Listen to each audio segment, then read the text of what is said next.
She was married at 13 to a man she'd never met, and by the time she turned 14, she'd already miscarried twice.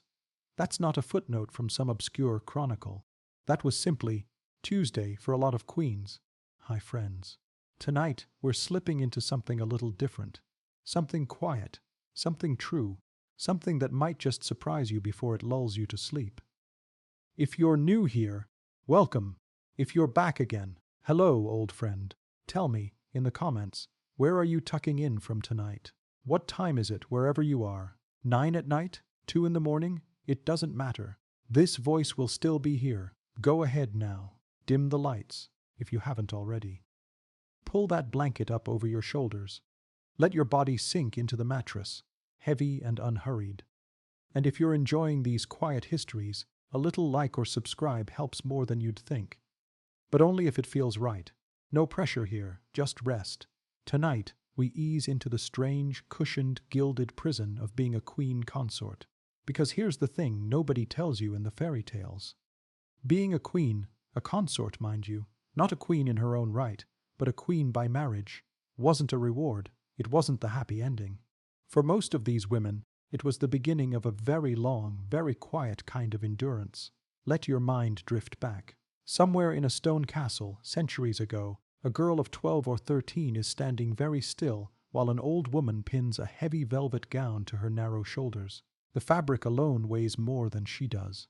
Somewhere outside, a bell tolls the hour, slow, deep, unhurried, the way time itself moved back then. She does not know this man she is about to marry. She has perhaps exchanged 2 letters with him, written by scribes, in a language that isn't even her own. You can almost feel the weight of that dress on your own shoulders, can't you? That strange mix of fabric and expectation pressing down at once. This girl's whole purpose, from this day forward, has been decided for her. Not by her, never by her. She is to be an alliance stitched into human form, a treaty with a heartbeat. Her body, her name, her every waking hour, now belongs to a kingdom she may have never even visited before her wedding day. And you? Imagine you are her, just for a moment. Your hands are cold. The room smells of beeswax candles and old stone, that particular mineral chill that never quite leaves a castle no matter how many fires burn. Somewhere down the hall, someone is arguing about the wedding feast. 300 guests, 40 dishes, more wine than your entire village drinks in a year. And none of it, not one dish, not one detail, is really about you. It's almost funny, in a sad sort of way. All that fuss, all that gold thread and roasted peacock, for a wedding where the groom sometimes didn't even bother showing up to his own ceremony, sending a proxy to stand in for him instead. Some poor nobleman, holding a sword between the sheets on the wedding night to represent the absent king. Imagine explaining that one to your mother. But let's slow down. Let's breathe. Once she arrived, once the bells stopped ringing and the crowds went home, her real work began.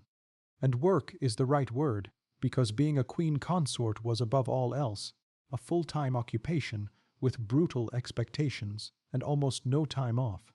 Consider the numbers for a moment, because they tell the story better than any grand description could. A queen consort in a medieval court might oversee a household of 200 to 400 people. Cooks, seamstresses, ladies-in-waiting, chaplains, grooms, laundresses. 200 souls, and she was responsible, in some fashion, for nearly all of them. Her private chambers alone might require 6 to 10 servants, just to manage her wardrobe, her correspondence, her daily schedule. And yet, for all this staff, all this apparent grandeur, she herself had almost no privacy. Ladies slept in her chamber. Attendants dressed her, undressed her, watched her eat, watched her pray, watched her weep. If she ever dared to weep where anyone could see. There's something quietly exhausting about that, isn't there? Never truly alone. Not even to cry. The clock of her days was rigid too. Mass at dawn, sometimes as early as 5 in the morning, kneeling on cold stone floors for an hour before breakfast, even touched her lips. Then hours of formal audience, receiving petitioners, nobles, ambassadors, smiling, always smiling, at people she may have privately despised. Embroidery in the afternoon, not for pleasure, but because idle royal hands were seen as improper, almost sinful. Dinner, a performance in itself, eaten in full view of the court, every bite watched, every gesture noted, and always, underneath everything, one singular crushing expectation. Produce an heir, a son, specifically, not a daughter, a son. Her entire worth, in the eyes of the court, often narrowed down to the functioning of her own body. You can hear the quiet cruelty in that, can't you? A whole human being, reduced to a biological function. If she failed, if years passed and no son arrived, or worse, if she suffered miscarriage after miscarriage, which was tragically common, given how young many of these girls were when they first conceived, the whispers began. Was she cursed? Was she barren? Should the king seek an annulment? Some of the most powerful women in Europe lived every single day of their marriage under this quiet, suffocating threat. Not, are you happy? Not, are you loved? Just, have you given us a son yet? There's a strange, quiet irony in this too, historians will remind you gently. Biologically, it's the father's contribution that determines a child's sex, not the mother's. But try telling that to a 14th century court. The blame, unfairly and entirely, landed on her. Let's slow the pace here, just for a moment. Let the fire crackle softly in your mind. Let the sound of rain against a window pane settle in, somewhere far off, because even amid all this pressure, there were small mercies. Small human moments stitched into the grand tapestry of royal misery. Some queens found quiet friendships among their ladies-in-waiting. Women who understood, better than anyone, the particular loneliness of a gilded cage. Letters passed between them, sometimes in secret, filled with small jokes, small comforts, the kind of warmth that survives, even in the coldest stone halls. A queen might spend 40 minutes each evening simply having her hair brushed by someone she trusted. One of the only physical touches in her day that wasn't transactional, wasn't political, wasn't watched by ambassadors calculating alliances behind polite smiles. And yes, there was fashion, if we can call it that. Though fashion implies choice, and choice was rarely on the menu. Picture the gowns for a moment. Some ceremonial dresses weighed as much as 15 to 20 pounds, stiffened with boning, weighted with jewels sewn directly into the fabric, sleeves so long and heavy they had to be pinned up simply to allow her to eat dinner without dragging silk through the soup. Headdresses so tall and elaborate, hennins, some over 2 feet high, that doorways had to be widened in certain castles just to let the queen pass through without ducking like she was entering a low barn. Just imagine that. An entire doorway rebuilt because of a hat. There's your dry little bit of history humor for the night.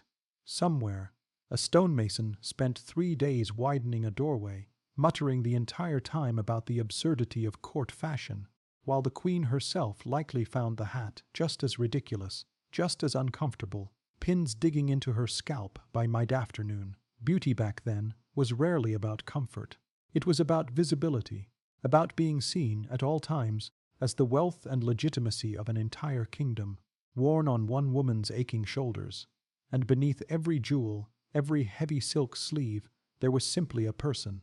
A young woman, often barely out of childhood herself, doing her very best to survive in a role she never once chose for herself. Still young, still frightened, still, somehow, expected to smile. One queen consort was locked in a tower for 16 years by her own husband. Not for any crime, but simply because he'd fallen in love with someone else. 16 years. Imagine counting that in seasons. 64 winters and summers, watched through the same narrow window, in the same handful of rooms. If you're just settling in for this part, welcome back. Where are you tonight? Curled up in bed already, or still finding your way there? Let me know down in the comments, and tell me the time where you are. It's oddly comforting, knowing this voice reaches so many different clocks at once. Get comfortable now. Shoulders down, jaw unclenched. If a blanket has slipped off somewhere, now's the moment to pull it back.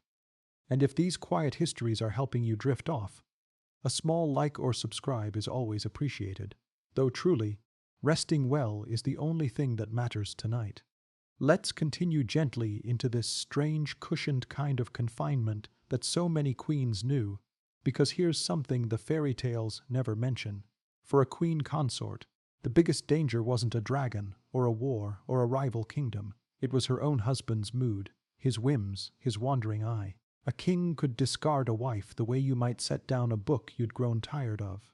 Except this book had a family, a homeland, sometimes an entire country, watching, waiting, worrying. Picture it with me. Somewhere in a quiet wing of a castle, a queen sits by a narrow window, sewing the same tapestry she started 3 years ago. She isn't rushing to finish it. There's no reason to rush. Her days no longer have edges, no beginning, no end, just a long, soft blur of hours that all look remarkably alike. You can almost feel that particular kind of tiredness, can't you? Not the tiredness of hard labor, but the tiredness of waiting, of being kept rather than being wanted. Let's slow down and look at the numbers again, because they say so much without needing to raise their voice. A queen who fell out of favor might be given an allowance to live on. Sometimes as little as a few £100 a year, a fraction of what she'd received as a beloved bride. Her household staff, once numbering in the hundreds, could shrink to a mere dozen. Her letters, once answered within days by kings and popes alike, might now go unanswered for months, sometimes years. The world simply moved on without her, while she remained exactly where she'd been left. There's a quiet, dry irony worth noting here. Kings who set aside their queens rarely faced any real consequence for it. Mean whoever the queen turned to for comfort, a friend, a confessor, even her own family, often found themselves quietly, carefully avoiding her, worried that closeness to a disgraced queen might cost them their own position at court. Loneliness, it turns out, was rarely just emotional. It was structural, built into the walls around her. And yet, here's the strange, soft resilience of it all. Many of these women found small ways to endure, to keep their minds occupied, to keep some fragment of dignity intact. Needlework was one such refuge. A queen might spend 4 or 5 hours a day with a needle in hand, not because she loved the craft particularly, but because it gave her hands something to do while her mind wandered somewhere gentler. Some of the most beautiful surviving textiles from this era, intricate, patient, astonishingly detailed, were stitched by women with nothing but time, and a quiet ache they never spoke aloud. Let the sound settle in for a moment. The soft, rhythmic pull of thread through fabric, over and over, steady as a heartbeat. A small fire crackling nearby. Rain, somewhere far off, tapping gently against old glass. Reading was another comfort, for those lucky enough to be literate, and many queens were, more so than most women of their era, given their education was considered part of their value as brides. Prayer books, illuminated with gold leaf and tiny painted scenes, might be read and reread until the pages softened at the corners. Some queens kept private diaries, though few survive today, burned, lost, or quietly destroyed by families eager to erase inconvenient chapters of history. It's a little sobering, isn't it, to think how much of these women's inner lives simply vanished. Not because they didn't feel deeply, they clearly did, but because no one thought their feelings were worth preserving. Even food, something so basic, so universal, carried strange political weight for a queen consort. A beloved queen might be served dishes from her home country, ingredients shipped at extraordinary expense, sugar, spices, a particular wine, small edible reminders of a life left behind. A queen fallen from favor, though, might find her table quietly, deliberately made smaller. Fewer dishes, plainer bread, a subtle, unspoken message delivered through nothing more dramatic than dinner. There's something almost darkly funny about that, in a very tired sort of way. An entire political demotion communicated silently through the absence of dessert. Fashion, too, told its own quiet story. A favored queen dazzled in furs, ermine, sable, imported at staggering cost, sometimes an entire year's wages for a common laborer spent on a single trimmed sleeve. A queen out of favor, meanwhile, might find her wardrobe allowance quietly reduced, her once vibrant gowns fading, literally, into plainer, duller cloth. You could read a queen's political standing simply by the color of her dress. No words needed at all. Let's breathe with that for a moment. All that unspoken language, woven into fabric and dinner plates and the size of a household staff. A whole life, narrated not through words, but through absence. But even in these quieter, harder chapters, warmth still found its way in, here and there. A queen might form deep, lasting bonds with her children. When she was allowed to raise them herself, which wasn't always guaranteed, as royal children were often sent away to be raised by tutors and governesses in separate households entirely. Still stolen afternoons together, a mother reading softly to a child by firelight, teaching her daughter the same needlework stitches she herself had learned as a girl. These small moments carried enormous weight precisely because they were so rare, and sometimes, quietly, unexpectedly, a queen found genuine friendship with the very ladies-in-waiting assigned to watch her. Women who arrived as attendants but became, over months and years, something closer to family. Confidantes who understood, without needing explanation, the particular ache of being valued for everything except who you actually were. It's worth sitting with that for a moment. That even in the loneliest corners of history, people still reached for one another, still found small, quiet ways to say, "I see you. You matter even here," as the years passed for these forgotten queens, and some genuinely did spend decades in this soft, cushioned kind of exile. A strange peace sometimes settled over them. Not happiness, exactly. Something quieter than that. Acceptance, perhaps. The particular calm that comes after you've stopped waiting for things to change and simply learned to exist gently within what remains. Still confined, still quiet. Still, somehow, enduring in one royal court, a queen consort was formally weighed on a scale after each pregnancy, not out of concern for her health, but to check whether she'd let herself go. Yes, weighed. Like cargo being checked before a voyage. Hi again, friends. If you're just joining for this section, hello. And if you've been here since the beginning, thank you for staying with me through the quiet dark. Tell me where you're listening from tonight, and what time it is where you are. I like imagining all these little pockets of the world, each one settling into sleep at a different hour, all listening to the same soft voice. Take a moment now. Adjust your pillow if you need to. Let your eyes rest, even if they're not quite closed yet. And if this kind of history helps you unwind, a quiet like or subscribe is always welcome, but only ever if it feels natural, never as a chore. Let's ease back into this world of velvet and expectation, because if there's one thing that defined the life of a queen consort more than anything else, it was this: her body was never entirely her own. Not in pregnancy, not in fashion, not even in illness. Every physical detail of her existence was in some way public property, discussed, judged, recorded, sometimes literally measured. Picture it: a queen, weeks after giving birth, standing quietly while a court physician notes her weight in a ledger, comparing it to numbers recorded before her pregnancy began. Somewhere nearby, ladies-in-waiting exchange glances they think she doesn't notice. The whole process takes perhaps 10 minutes. The consequences of those 10 minutes might follow her for years. You can almost feel the strange, cold formality of that moment, can't you? A body reduced to a number reduced to gossip, gossip reduced to a queen's entire reputation. Let's slow down here and look at what daily life actually cost a queen consort in real, tangible terms, because the numbers tell a story words alone can't quite capture.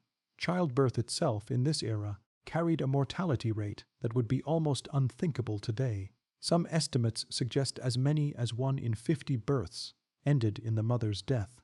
Higher still among very young queens whose bodies weren't yet fully grown.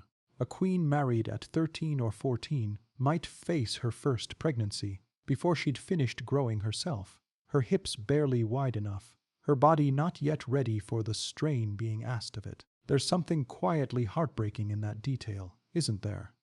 Children, having children, while entire kingdoms waited on the outcome. And once a child did arrive, the queen's relationship with that child was often startlingly brief. Royal infants were frequently handed to wet nurses within hours of birth. Women paid, sometimes handsomely, simply to feed and care for the baby so the queen's own body could recover and prepare for the next pregnancy as quickly as possible. Some queens saw their own children for perhaps 1 hour a day, if that. Formal visits, more than mothering. A kiss on the forehead, a few soft words, and then back to the nursery, back to the wet nurse, back to the quiet ache of a mother who wasn't quite allowed to be one. Let that settle for a moment. The sound of a nursery door closing softly down a long stone corridor. Distant, muffled laughter of a child she barely knows. It's worth pausing here for a small, dry observation. The same court that obsessively tracked a queen's weight, her fertility, her body's every fluctuation, rarely extended the same scrutiny to the king.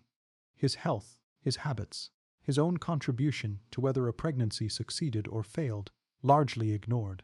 The burden, as always, settled quietly, unfairly, onto her shoulders alone. Even something as simple as bathing carried its own strange rituals and restrictions. Many queens bathed only once every week or two, not from any lack of hygiene standards, but because heating enough water for a proper bath required hours of labor from kitchen staff, sometimes 50 or 60 gallons heated over an open fire, carried up flights of stone stairs by hand. A single bath might represent nearly a full day's labor for 3 or 4 servants combined. There's a small, quiet humor in imagining the logistics of it all. An entire small army mobilized, buckets sloshing up spiral staircases, just so a queen could soak for 20 minutes in water that was probably lukewarm by the time it reached her anyway. Clothing, too, imposed its own peculiar discomforts, day after day. Corsets and boned bodices, worn from childhood in many royal households, were tightened gradually over years to shape a young girl's torso into the fashionable silhouette of the era, sometimes reducing natural movement so significantly that queens reported difficulty bending, sitting, even breathing deeply. Some historical accounts describe queens fainting during long ceremonies, not from emotion, but simply from restricted breathing, laced so tightly that a deep breath became a small act of rebellion against the fabric itself. Imagine that, an entire wardrobe designed, quite literally, to keep you from breathing too freely. There's something both sad and darkly comic about a life so tightly laced, in every sense of the word. And yet, even within these narrow, constrained lives, small comforts persisted. Quiet pockets of warmth stitched into the margins of every difficult day. Music was one such comfort. Many queens were skilled musicians themselves, trained from girlhood on lute, harp, or virginal, an early keyboard instrument. Evenings might include an hour or two of private music, just the queen and perhaps 1 or 2 trusted attendants, playing softly by candlelight, away from the formal performances demanded during official court functions. In these quiet hours, music wasn't a duty. It was simply, finally, something done purely for herself. Let the sound settle into your mind for a moment. Soft, plucked strings, unhurried, no audience to please, no ambassador watching for political meaning in every note. Gardens, too, offered rare solace. Many castles maintained private walled gardens specifically for the queen's use. Small, enclosed spaces where she might walk without an audience of nobles, without ceremony, sometimes even without her usual retinue of attendants trailing behind her. Roses, lavender, quiet fountains. 20 minutes of simply existing, unobserved, unremarked upon, unweighed. There's something deeply moving in that image, isn't there? An entire garden built, essentially, just so one woman could occasionally feel like a person rather than a symbol. Friendships between queens and their ladies also deepened over years spent in close, constant proximity. Shared meals, shared prayers, shared small jokes about the absurdities of court life, the ridiculous height of a headdress, the tedious length of a formal banquet, the particular pomposity of a visiting ambassador. Laughter, quiet and private, in rooms where so much else felt performative and heavy. It's comforting, somehow, to know that even in the strictest, most watched lives imaginable, small rebellions of joy still found their way through. A shared smile across a formal dinner table. A private joke understood only between 2 women who'd learned to survive the same gilded expectations together. As years passed, many queens grew skilled not just at enduring their role, but at quietly, subtly shaping it to their own advantage where they could. Patronage of the arts, support of religious institutions, careful cultivation of political alliances through letters and quiet diplomacy. These were among the few avenues where a queen consort might exercise genuine influence. However limited, however carefully disguised as simple, womanly virtue rather than actual power, still watched, still weighed in every sense of the word, still somehow finding small spaces of her own within it all.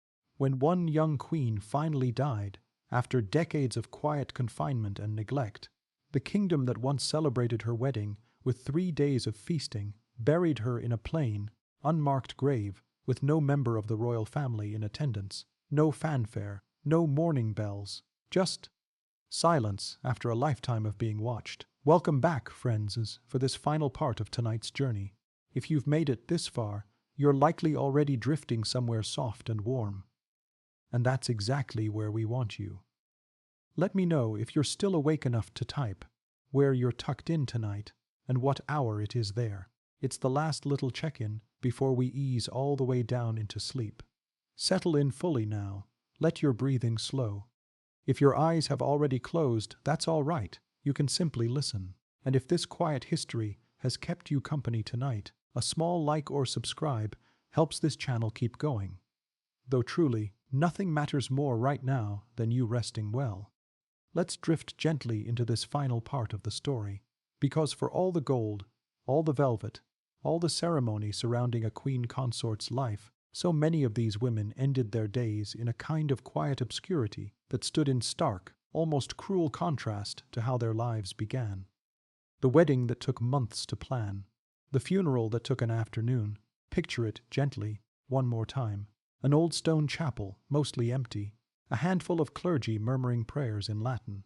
No grand tomb yet commissioned, that might come years later, if it came at all, sometimes funded not by grieving family, but by a distant historical society centuries afterward, simply trying to correct the record. There's a quiet, aching unfairness in that, isn't there? A woman who once commanded the attention of an entire court, reduced in the end to a name half remembered by later generations, often only known through the men she'd been married to rather than anything she'd done herself. Let's look at the numbers here too, one final time, because they carry a particular gentle sadness of their own. Some queens who fell out of political favor lived their final years on allowances, so reduced they struggled to maintain even basic households, surviving on what would today amount to barely enough to support 2 or 3 servants, down from the hundreds who'd once attended them. Letters from these final years, when they survive at all, often describe simple pleasures: a warm fire, a favorite psalter, perhaps one loyal attendant who'd stayed by choice rather than obligation. And yet, here is the soft, quiet truth worth carrying with you as we close tonight. Many of these women, despite everything, found genuine moments of peace in their final years. Away from the exhausting performance of court life, away from the endless scrutiny of ambassadors and physicians, and whispering nobles, some queens described a strange, unexpected relief in obscurity. No longer watched quite so closely, no longer weighed quite so literally against impossible expectations. There's something gently hopeful in that, even amid the sadness. That perhaps, in losing the spotlight, some of these women finally found something closer to themselves. Some spent their final years deeply devoted to religious life, finding in prayer and quiet contemplation a peace that court life had never offered. Others focused entirely on whatever relationships with their children they'd managed to preserve, treasuring visits that had once felt frustratingly brief, but now, in the quiet of old age, felt like the truest wealth they'd ever known. A few, remarkably, became patrons of learning and art in their later years, funding small libraries, supporting young scholars, leaving behind legacies far gentler and more lasting than any political alliance their marriage had once represented. Their names, carved quietly into the corners of history books in footnotes rather than headlines. But there, nonetheless, for those patient enough to look, let that thought settle over you now, warm and slow, like the last log added to a dying fire, because in the end, being a queen consort was rarely the fairy tale it appeared to be from the outside. It was velvet stitched over exhaustion, gold thread wrapped around loneliness, a crown that so often felt heavier than anyone imagined, worn by women who were, underneath every layer of ceremony, simply trying to survive a role they never fully chose, and yet They did survive, many of them, quietly, patiently, one long day at a time. They found small gardens within high walls, small friendships within watchful courts, small moments of music, of laughter, of tenderness, tucked into the margins of lives that history often remembers only for their titles, rarely for their hearts. So as you drift off now, let yourself imagine one final gentle image. A queen, much older now, sitting by a quiet window as evening settles softly outside. No ceremony left to perform, no court left to watch her, just an old psalter in her lap, a warm fire nearby, and finally, after so very long, a kind of stillness that feels at last entirely her own, still quiet, still gentle, still in her own way at peace. Rest now, friends. Let the stone walls fade, let the candles dim, let the long, slow story settle over you like a blanket, soft and heavy and warm. Sleep well, and I'll see you again next time for another quiet journey into the past.